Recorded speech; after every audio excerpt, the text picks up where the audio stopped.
Hi, hello po. Kasama ko po sila ante. Hi! Si Ate Marilyn. Tsaka ang kanyang apo si Jean. Yan. Kapangalan ko pa. Yan.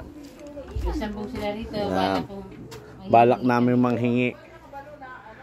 Yan. Ang ganda ng pagkasambong niya. Yan. Ito ang tataba ng ano. Yan, ang tataba ng sambong nila. Napakagandang dahon na to. Ibig sabihin mataban lupa to. May mga maliliit pa pala ate oh. Oo. Yan yung mga ano na seeds. Ayun pa oh. Ayun pa ate oh. Ang dami. Bumagsak na dahon na siguro yan. Sana makita natin yung may-ari. Ha? Pwede naman siguro manhingi. Baka nasa trabaho yung may-ari. Ha? Yan ang sambong. Yan. Pakaganda sa katawan yan. Lalo na kung may nararamdaman ka sa katawan. Yan. O, paano? Bye-bye po. Salamat.